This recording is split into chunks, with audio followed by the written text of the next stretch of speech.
Hello दोस्तों, स्वागत है आपका आपके अपने YouTube चैनल ऑनलाइन स्टडी 24/7 पर। दोस्तों, अगर आपने अभी तक हमारे चैनल को सब्सक्राइब नहीं करा है तो चैनल को सबसे पहले सब्सक्राइब करिए। और जो आज का टॉपिक है हमारा वो है जियोमेट्री। हम लोग बात करेंगे जियोमेट्री की।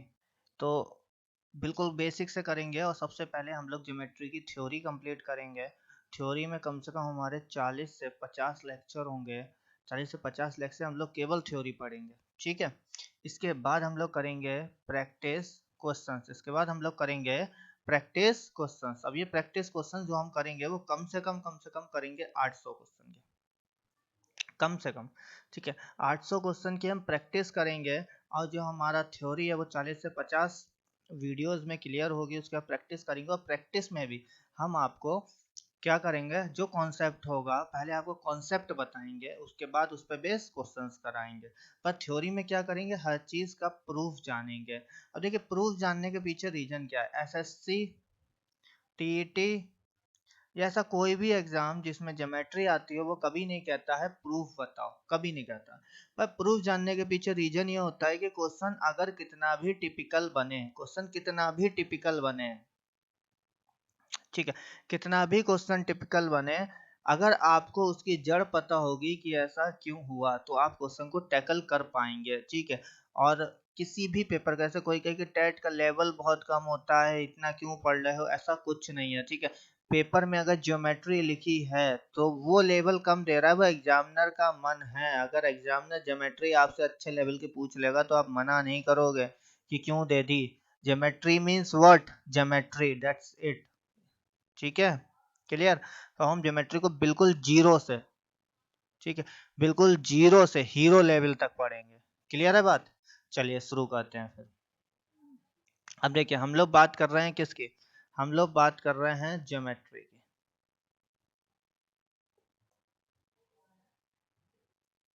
क्लियर है।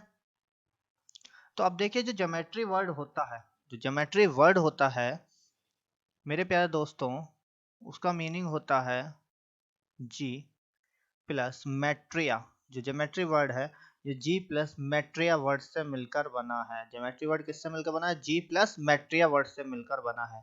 और जी का मतलब होता है अर्थ। जी का मीनिंग क्या होता है, हाँ जी मेरे प्यारे दोस्तों, जी का मतलब होता है अर्थ। सही, बिल्कुल आपने सही बताया। दूसरा है मेट्रिया। मेट्रिया का मीनिंग क्या होता है, हाँ बिल्कुल सही, सही बता रहे हैं आप। मेजर, क्या होता है, मेजर।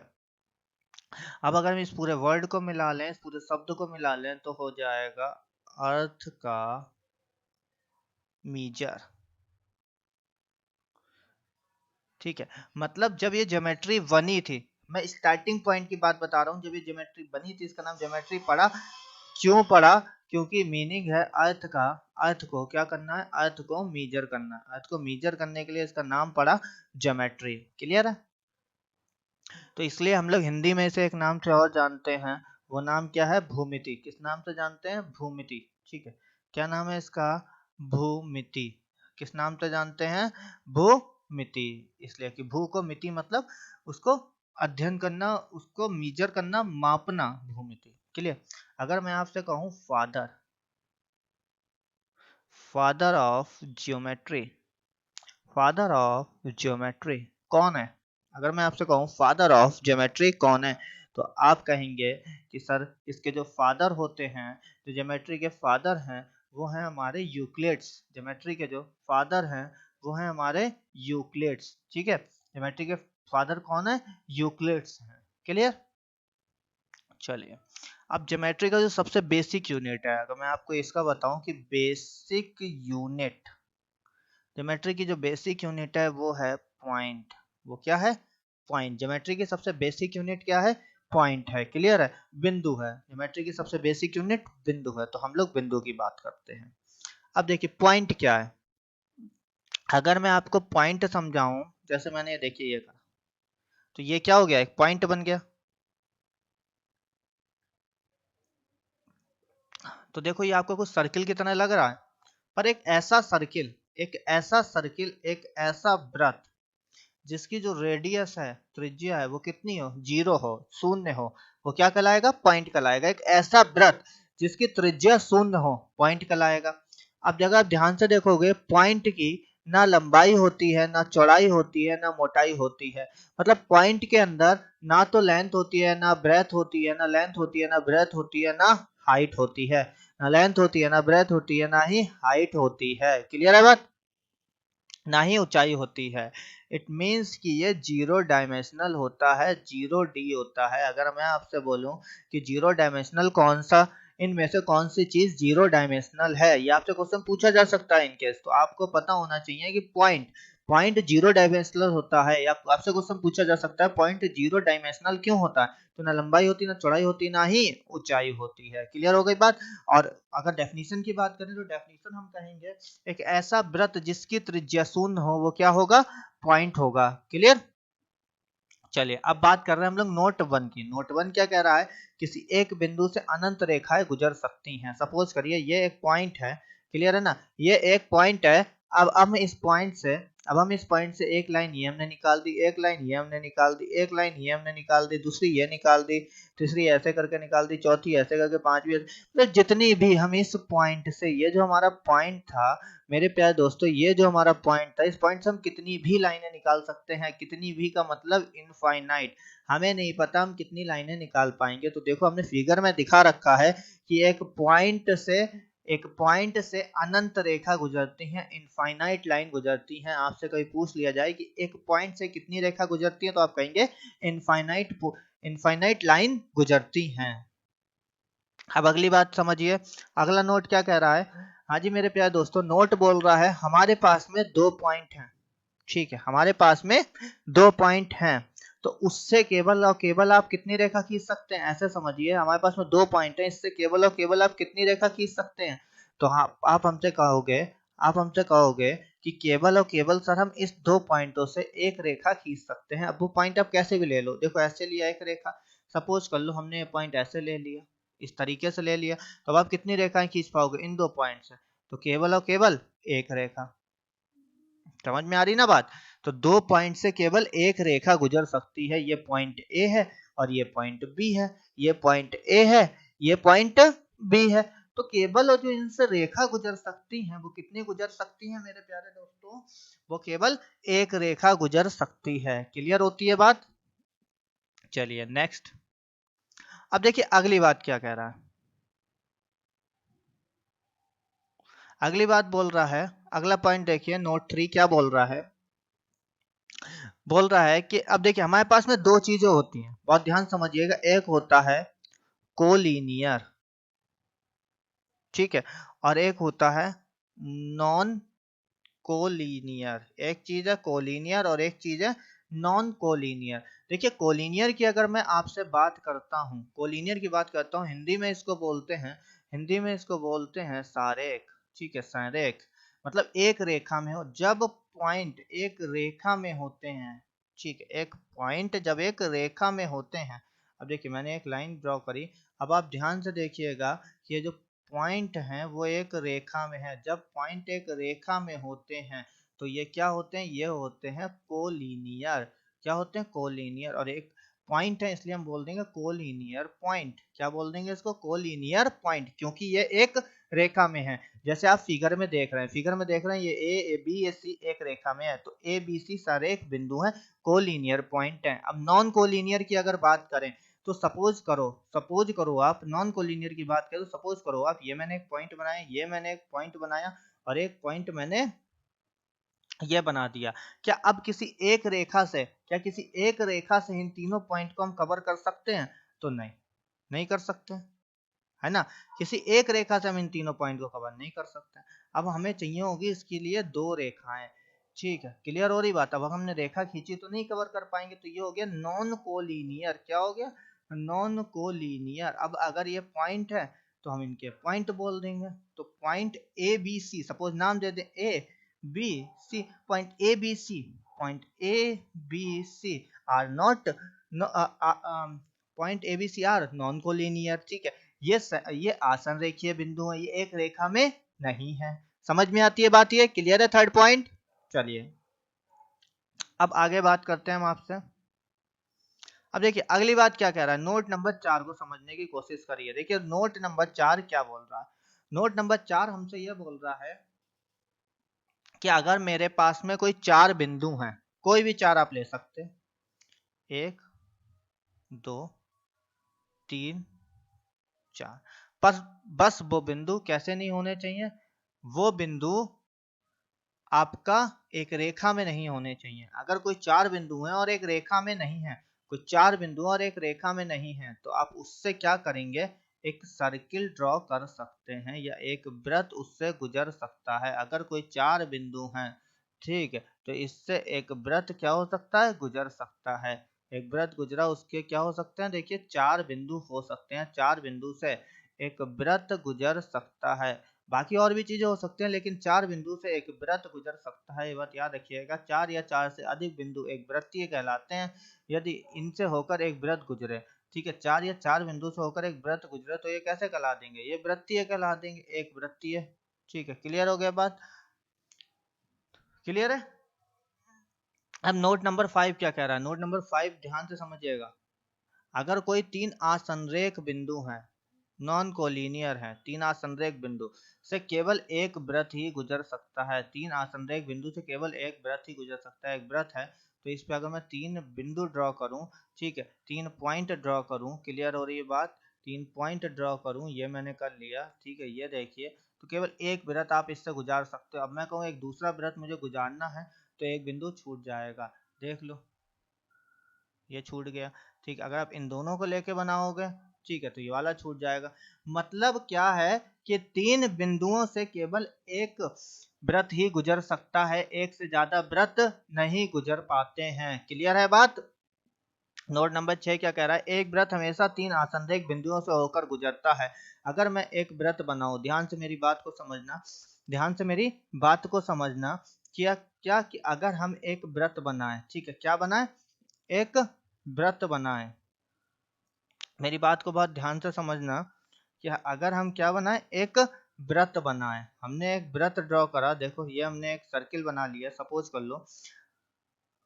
अब इस पे मैंने 3 पॉइंट ले लिए, एक पॉइंट ये, एक पॉइंट ये और एक पॉइंट ये, ठीक है, तो इन 3 पॉइंट से होकर केवल एक ही सर्किल जा सकता है। अब अगर मैं दूसरा सर्किल ड्रॉ करूं, ये मैंने करा, ठीक है, सपोज करो, तो ये नहीं, अब मैंने इस तरीके से एक सर्किल और ड्रॉ करा, तो ये देखो 2 पॉइंट से गया, तीसरा छूट गया। इस तरीके से एक सर्किल और ड्रॉ करा, तो ये 2 पॉइंट से गया, तीसरा छूट गया, तो 3 पॉइंट से होकर केवल एक वृत्त ही गुजर सकता है। क्लियर होती है बात ये आपके। चलिए नेक्स्ट, अब हम लोग बात कर रहे हैं लाइन, रेखा। हम लोग बात किसकी कर रहे हैं, लाइन या रेखा की कर रहे हैं।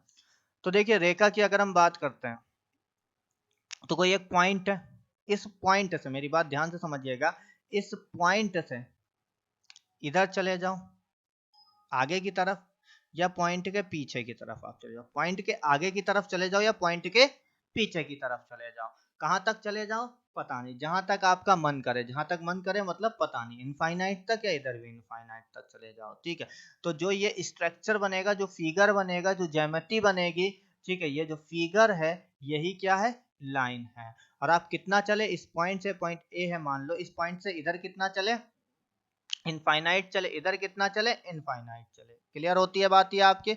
तो मतलब रेखा की लंबाई, रेखा की लेंथ या रेखा की लंबाई, ठीक है, रेखा की लंबाई कितनी होती है, अगर मैं आपसे कहूं तो आप कहेंगे इनफाइनाइट होती है। कितनी होती है, हाँ जी मेरे प्यारे दोस्तों, इनफाइनाइट होती है। क्यों, क्योंकि किसी एक बिंदु से इधर या उधर चलने पे, अब कितना चलने पे पता नहीं, जितना मन करे उतना चल लीजिए, इनफाइनाइट चल रहे हैं तो इनफाइनाइट चलिए, एक रेखा बन गई, तो रेखा की लंबाई कितनी होती, अनंत। मतलब रेखा की ना ही तो कोई स्टार्टिंग पॉइंट होता है और ना ही कोई अंतिम पॉइंट होता है। इसका स्टार्ट यहाँ से हुआ पता नहीं, अंत यहाँ हुआ पता नहीं, मतलब कहाँ से स्टार्ट हुआ कहाँ पे अंत हुआ कुछ हमें पता नहीं। क्लियर है।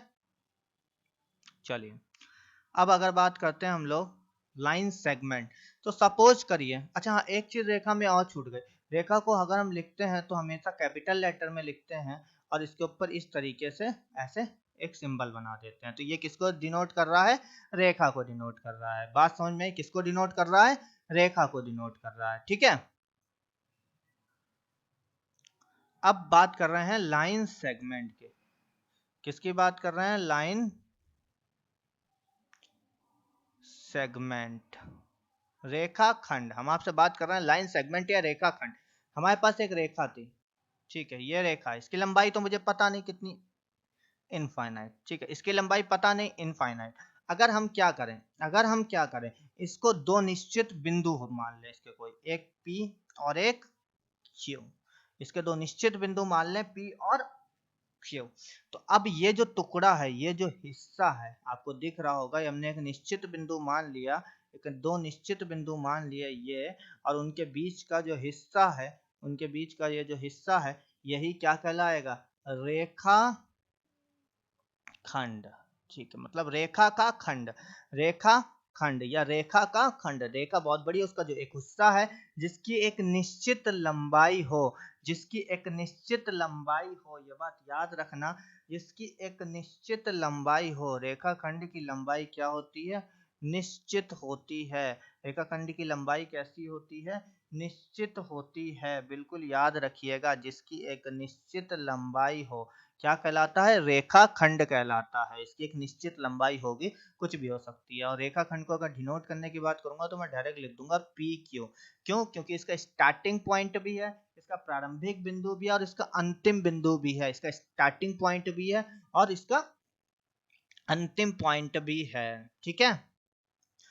अब अगर आपको समझ में आ रहा है तो कमेंट बॉक्स में कमेंट करके बताइए कि आपको वीडियो कितना अच्छा लगा, और लाइक तो जरूर से जरूर करिए, ठीक है, ज़्यादा से ज़्यादा लाइक करिए। आपके लाइक से हम मतलब मोटिवेट होते हैं, तो हमें और अच्छा लगता है, फिर हम ज़्यादा से ज़्यादा अच्छा कंटेंट डिलीवर करने की कोशिश करते हैं, ठीक है। अब अगली हम बात कर रहे हैं रे की। किसकी बात कर रहे हैं, रे, किरण, शाहरुख खान वाली किरण, ठीक है, रे की बात कर रहे हैं। अब देखिए, हमने अभी तक कितनी चीजें पढ़ी, दो चीजें, एक जिसका प्रारंभिक अंतिम बिंदु नहीं निश्चित, दूसरी दोनों प्रारंभिक अंतिम दोनों बिंदु निश्चित। अब हमने क्या करा, एक पॉइंट ले लिया P, अब यहां से एक लाइन ड्रॉ करी, यहां से एक लाइन ड्रॉ करी, अब ये पता नहीं कहां तक जाएगी। तो प्रारंभिक बिंदु तो स्टार्टिंग पॉइंट तो फिक्स हो, निश्चित हो, प्रारंभिक बिंदु तो निश्चित हो, स्टार्टिंग पॉइंट तो फिक्स हो, पर अंतिम एंड पॉइंट नॉट फिक्स, पता ही ना, अंतिम बिंदु हमें नहीं पता हो पर हमें स्टार्टिंग बिंदु पता हो, उसको क्या बोलते हैं, रे बोलते हैं, किरण बोलते हैं। प्रारंभिक बिंदु पता हो, अंतिम बिंदु ना पता हो, इसको क्या बोलते हैं, रे बोलते हैं। बात समझ में आई। और इसको जो हम डिनोट करते हैं वो करते हैं, सपोज ये P था और इधर साइड में मान लो ये Q तक गया, P तो मान ही सकते हैं खाली, क्योंकि कंफर्म नहीं है, तो हम इस तरीके से इसको डिनोट कर देंगे, ठीक है। P स्टार्टिंग पॉइंट है, Q तक गया। क्लियर हो गई बात आपके, चलिए नेक्स्ट। अब बात कर रहे हैं पैरेलल लाइन की। अब हम लोग बात कर रहे हैं पैरेलल लाइन की, समांतर रेखा की। किसकी बात कर रहे हैं, पैरेलल लाइन की, समांतर रेखा की। ध्यान से समझिएगा, मैंने यहाँ पे दो लाइन खींची, दो लाइन खींची। एक तो डेफिनेशन में आपको बता रहा हूँ, ऐसी दो लाइनें जो आपस में कटे ना, ऐसी दो लाइनें जो आपस में कटे ना, पैरेलल लाइन होती हैं। प्रतिच्छेद ना करें, ठीक है, पैरेलल लाइन होती है। जिनका कोई बिंदु उभयनिष्ठ ना हो, पैरेलल लाइन होती है। मैंने क्या बताया, ऐसी कोई रेखा जो आपस में कटे ना, पैरेलल लाइन होती है। जिनका कोई बिंदु, जिनका कोई उभयनिष्ठ बिंदु ना हो, पैरेलल लाइन होती है, ठीक है। क्लियर है मेरी बात, कटे ना, उभयनिष्ठ बिंदु ना हो, पैरेलल लाइन होती है। पर प्रैक्टिकली अगर हम आपसे बात को समझे तो हम कहेंगे ऐसी रेखा जिनके बीच की दूरी हमेशा समान होती है, ऐसी रेखा जिनके बीच की दूरी हमेशा समान होती है, वो क्या होती हैं, पैरेलल लाइन होती हैं। मेरी बात समझ में आई, जिनके बीच की दूरी समान होती है, पैरेलल लाइन होती हैं। अब ये रेखा है A और ये रेखा है B, तो मैं कहूंगा रेखा A पैरेलल है रेखा B के। पैरेलल लाइन को दो ऐसे लाइनों से डिनोट करते हैं। अगर ये AB होती तो मैं बोलता रेखा AB, और ये AB होती और ये C, और ये D होती तो मैं बोलता AB पैरेलल है CD के। बात समझ में आई। और इनके बीच की दूरी, पैरेलल लाइन वो लाइन होती है जिनके बीच की दूरी हमेशा समान रहती है, या एक नॉर्मल डेफिनेशन हम समझेंगे, दो ऐसी लाइन है जिनका कोई उभयनिष्ठ बिंदु ना हो या जो आपस में कटे ना, पैरेलल लाइन होती हैं, ठीक है। क्लियर है। देखिए हमने लिखा दो समांतर रेखाओं के बीच की लंबवत दूरी समान रहती है, ये चीज क्लियर है। अब देखिए आगे की बात करते हैं। सपोज करिए, सपोज करिए कि हमारे पास में दो पैरेलल लाइन है।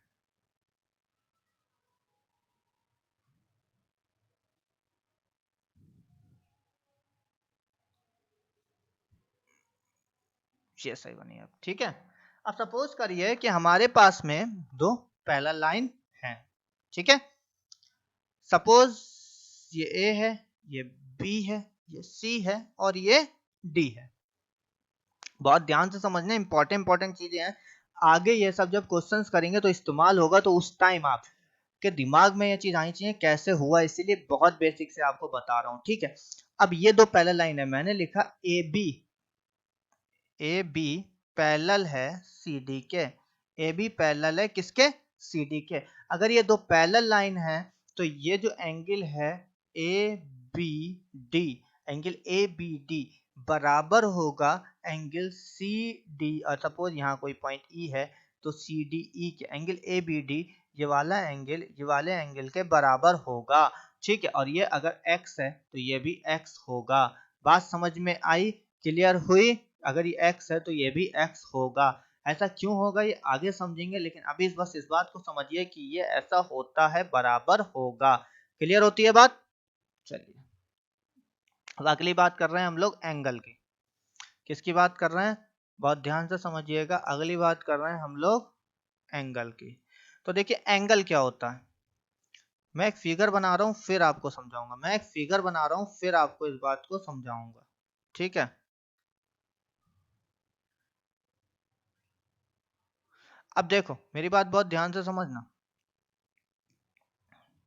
ये एक पॉइंट है जो कि स्टार्टिंग है,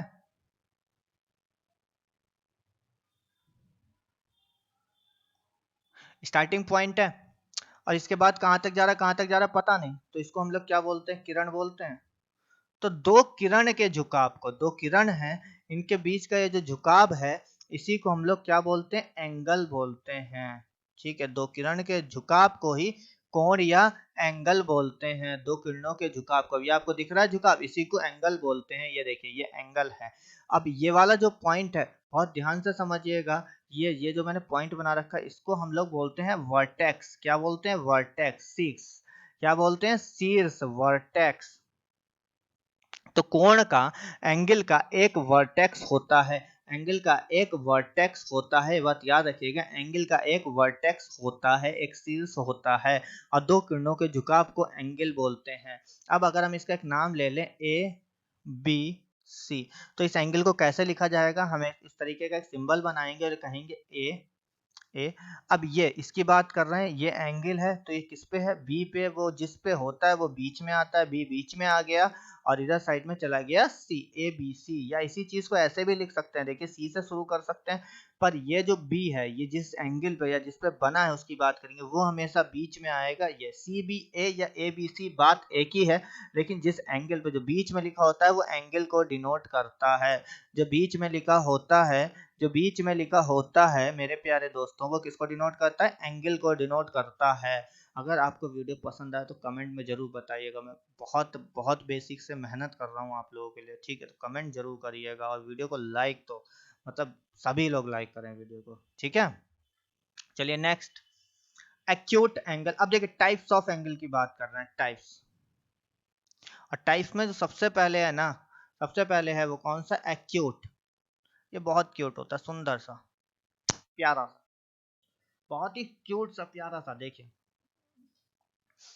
मैं आपको सिंपल सी बात समझा रहा हूं, ये एक लाइन है, ठीक है, ऐसे नहीं समझिए, ये एक पॉइंट है, इस पॉइंट में ऐसे करो और ऐसे कर दो, इस तरीके का जो एंगल बनेगा, ठीक है। अब ये एक एंगल बना, ये एक एंगल बना, क्लियर।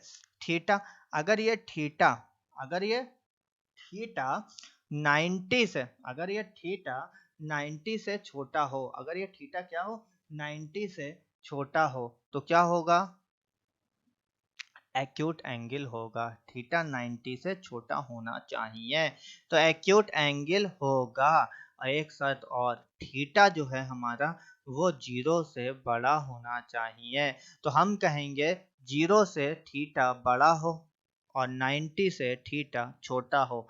अगर 0 डिग्री से बड़ा हो, 90 डिग्री से छोटा हो, तो क्या होगा? न्यून कोण होगा, एक्यूट एंगल होगा। ठीक है, बहुत क्यूट होता है इसलिए एक्यूट का। अगर मैं आपसे लिखता हूँ 10 degree, 20 degree, 30 degree, 40 degree, 50 degree, 55 degree, 58 degree, 89 degree, तो ये सारी क्या है?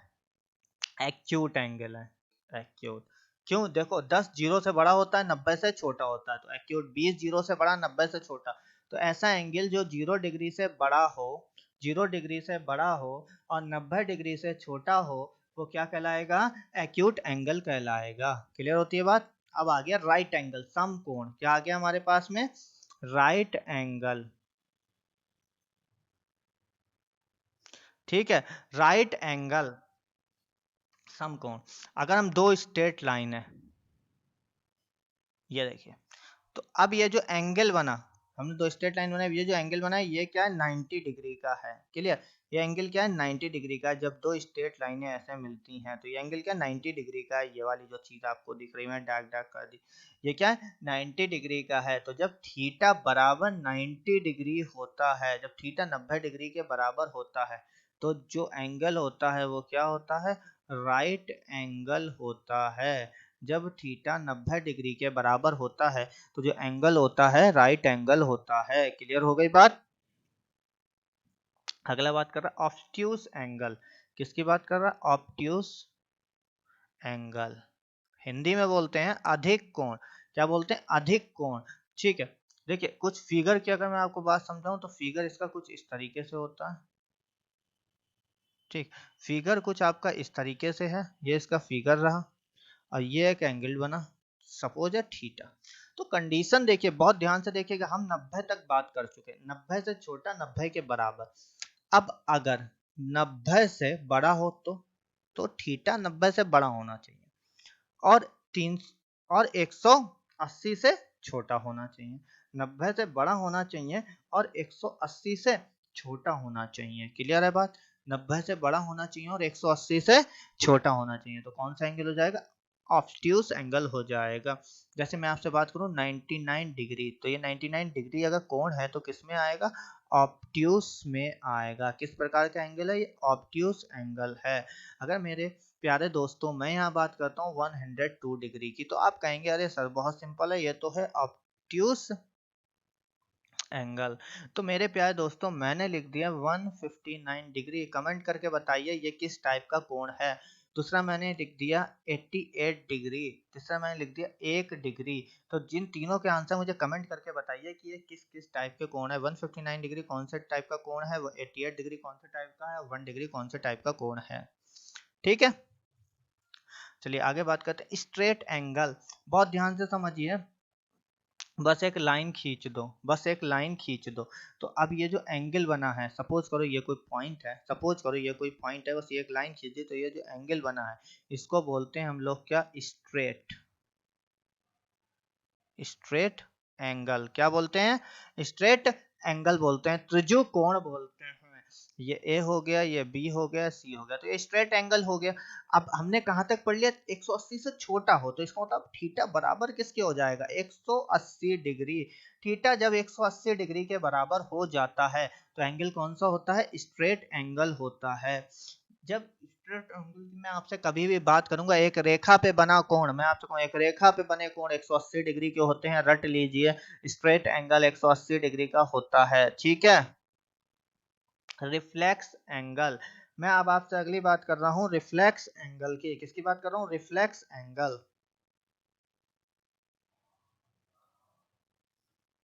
रिफ्लेक्स शब्द का मतलब क्या होता है? किसी चीज के, जैसे सपोज करिए मैंने ये करके एक एंगल तैयार करा, सपोज करिए, देखिए ये एक एंगल तैयार कर लिया, आप समझ रहे होंगे ये तो इसके अंदर का एंगल हो गया।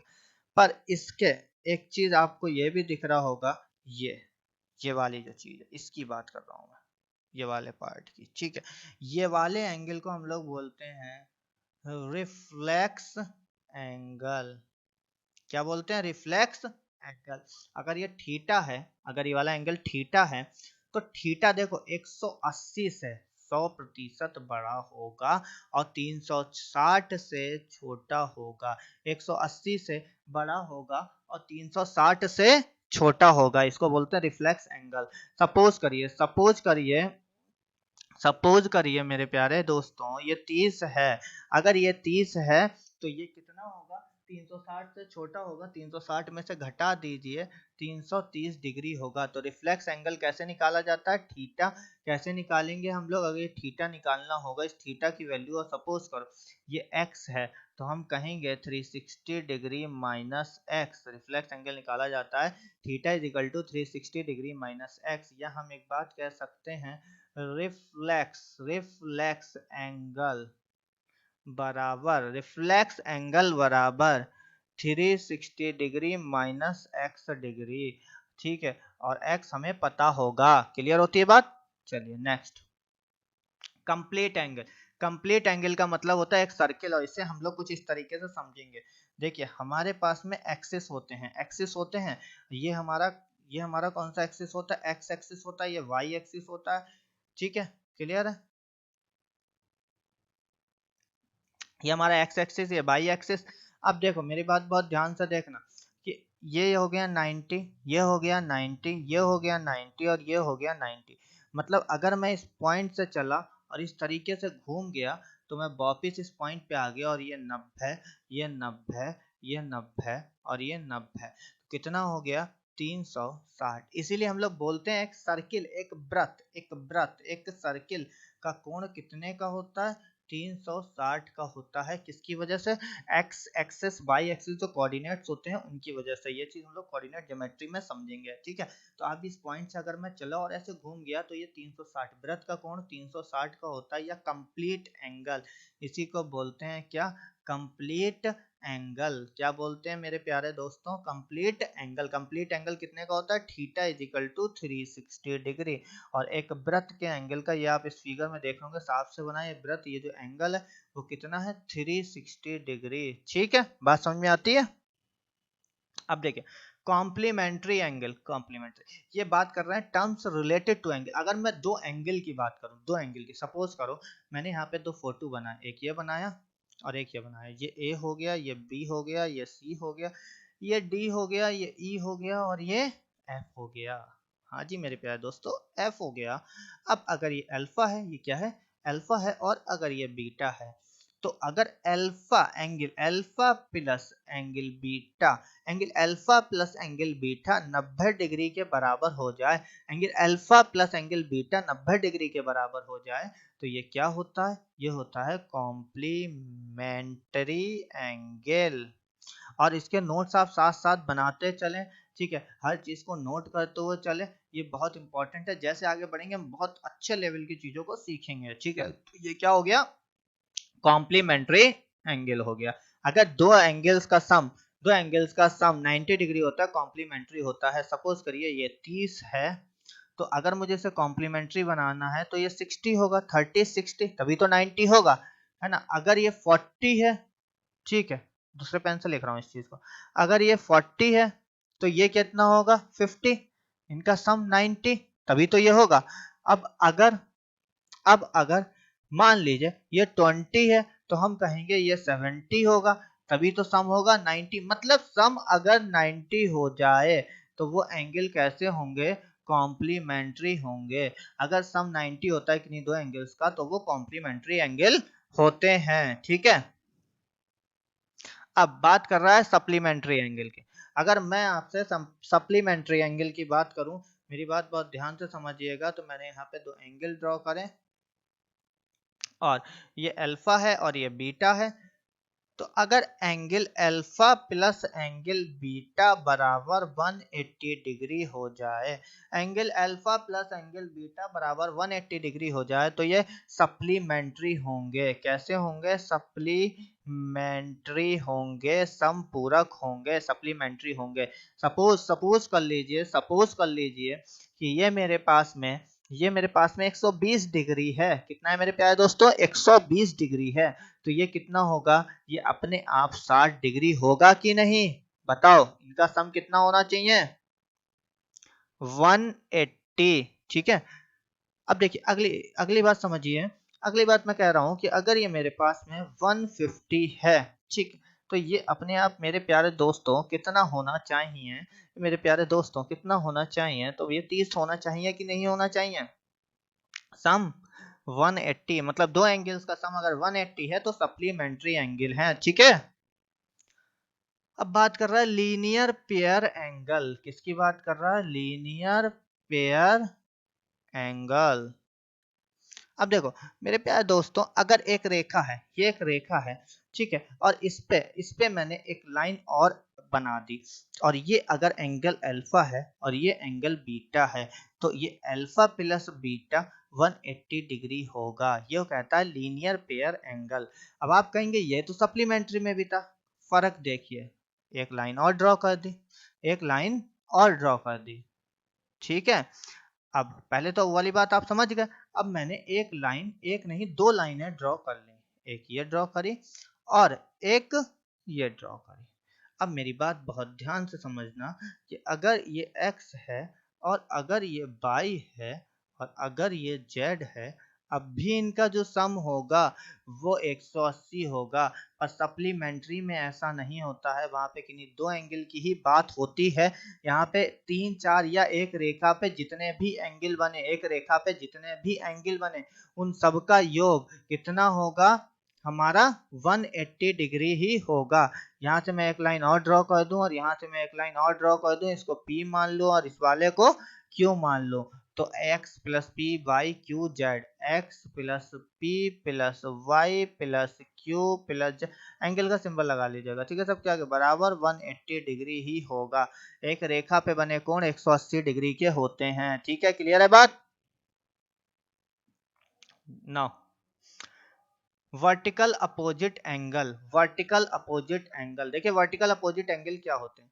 जब दो लाइनें ठीक है किसी एक बिंदु पे कट करती हैं, जब दो लाइनें किसी एक बिंदु पे कट करती हैं, ठीक है, तो अब ये प्रतिच्छेदी लाइनें कहलाती हैं। जब दो लाइन किसी एक बिंदु पे कट करती है तो प्रतिच्छेदी लाइनें कहलाती हैं। अब इनसे एक एंगल बनता है, क्योंकि यहाँ पे देखिए एक झुकाव तैयार हुआ, ये देख रहे हैं, और इनका पॉइंट है तो किरण अब तो बन गई है। ठीक है, अब यहाँ पे एक झुकाव तैयार हो गया। ठीक है, तो ये एक एंगल बना और एक एंगल ये बना।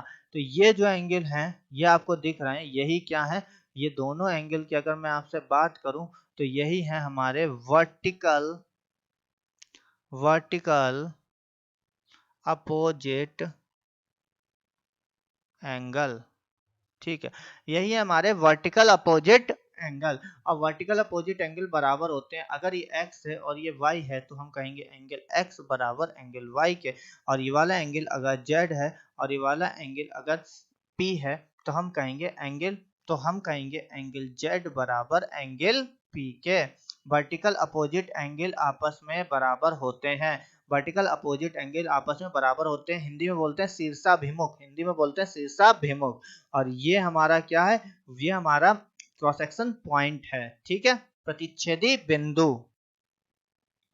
अब आगे हम लोग बात कर रहे हैं terms related to angle, angle से रिलेटेड कुछ टर्म्स। ठीक है, अगर हम ऐसे करके दो लाइनें बनाए और ऐसे खींच दें, ठीक है, तो ये जो हमारा बना ये हुआ लंब, तो हम इसको क्या बोलेंगे? लंब। जब 90 डिग्री का दो लाइनों के बीच में, जब दो रेखाओं के बीच में जो कोण है 90 डिग्री का होता है तो क्या कहलाता है? लंब कहलाता है। सपोज हमने इस तरीके से एक लाइन बनाई और एक रेखा खींच दी, तो अब ये क्या हो गया? लंब हो गया। जब दो लाइनों के बीच में कोण 90 डिग्री का होता है तो लंब कहलाता है।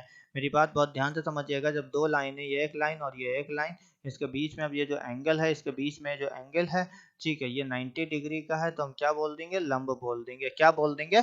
लंब बोल देंगे। सपोज कर लीजिए ये ए है, ये बी है, ये सी है और ये डी है। ठीक है, ये ए है, ये बी है, ये सी है और ये डी है। तो हम क्या कहेंगे? ए बी परपेंडिकुलर है, लंब है किस पर? सी डी पर। ए बी परपेंडिकुलर है किस पर? इस तरीके से सिंबल बनाते हैं सी डी पर। अगर ऐसा सिंबल बन के आ जाए कभी एग्जाम में, मतलब ये चीज इस पे लंब है, मतलब ये चीज इस पे लंब है। ठीक है, बात कर रहा है परपेंडिकुलर बाइसेक्टर, मतलब एक लाइन, बाइसेक्टर का मतलब होता है विभाजक, आधा आधा कर देना। अब ये इसका मिडिल पॉइंट है, सपोज कर लो ये लाइन 10 मीटर की है, मान लो ये एक लाइन सेगमेंट है 10 मीटर का है। अब इतना हिस्सा जो है यहाँ से यहाँ तक का वो 5 मीटर का है, ठीक है, और ये 5 मीटर का है। अब अगर हम इस पे एक लंब डालें, हम इस पे एक लंब डालें यहाँ से इसके मध्य बिंदु से, तब ये हो जाएगा परपेंडिकुलर बाइसेक्टर। मतलब कोई लंब किसी रेखा को दो बराबर हिस्सों में बांट दे तो वो होता है परपेंडिकुलर बाइसेक्टर। ये 90 डिग्री का होना चाहिए। जब कोई लंब किसी रेखा को दो बराबर हिस्सों में बांटता है तो वो परपेंडिकुलर बाइसेक्टर होता है। ये वाला हिस्सा बराबर होना चाहिए, ये ए हो, ये बी हो, ये सी हो, ये डी हो। तो पहली कंडीशन तो ये होनी चाहिए डी बी परपेंडिकुलर है ए सी पे, पहली कंडीशन। और सेकेंडली इसके साथ साथ ए बी बराबर है बी सी के। इट मीन्स कि D B is a perpendicular bisector, D B is a perpendicular bisector. D B क्या है? परपेंडिकुलर बाइसेक्टर है। मेरी बात समझ में आती है? अब देखिए एंगल बाइसेक्टर, अगर मैं आपसे कहूं एंगल बाइसेक्टर, तो देखिए एंगल बाइसेक्टर क्या होता है। अब मेरी बात बहुत ध्यान से समझिएगा, एंगल बाइसेक्टर की अगर मैं आपसे बात करता हूं तो ये मैंने एक एंगल बना दिया। अब ये एंगल मान लीजिए 100 डिग्री का है, ठीक है। अब हमने एक लाइन खींची, ठीक है, देखिए आपको लाइन, डॉटेड लाइन, हमने एक डॉटेड लाइन खींची, ये थीटा है और ये एक्स है। अगर थीटा भी 50 हो जाए और एक्स भी 50 डिग्री हो जाए, ठीक है, थीटा भी 50 डिग्री हो जाए, एक्स भी 50 डिग्री हो जाए, तो ये जो लाइन होगी, ये जो लाइन होगी बी डी, ये जो लाइन होगी बी डी, ये एंगल बाय सेक्टर होगी। क्या होगी? एंगल बाय सेक्टर होगी।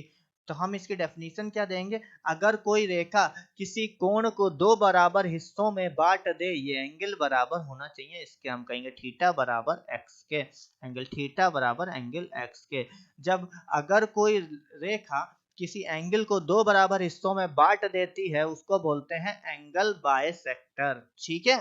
अब दोस्तों बहुत बेसिक मैंने आपको पढ़ाया है, ये लाइन एंड एंगल का बेसिक था। इसके आगे हम लोग पढ़ेंगे हमारी ट्रांसवर्सल लाइन की बात करेंगे। नेक्स्ट वीडियो में हम लोग पढ़ेंगे ट्राइंगल की प्रॉपर्टीज पढ़ेंगे, फिर ट्राइंगल के बाद में फुल ट्राइंगल को देखेंगे, एक एक ट्राइंगल को डिटेल में देखेंगे, ठीक है, विद प्रूफ। अब अगर वीडियो को अच्छा लगा हो तो प्लीज ज्यादा से ज्यादा शेयर करिए, ठीक है, वीडियो को बहुत ज्यादा शेयर करिए, इससे हमें हमें अच्छा लगे जब वीडियोस पे व्यूज ज्यादा हो, ठीक है, हमें भी लगे कि हम जो मेहनत कर रहे हैं बच्चों के लिए कि उन्हें बहुत बेसिक से चीजें मिले तो वो हमारी साकार हो रही है, ठीक है। और लाइक तो जरूर करिए।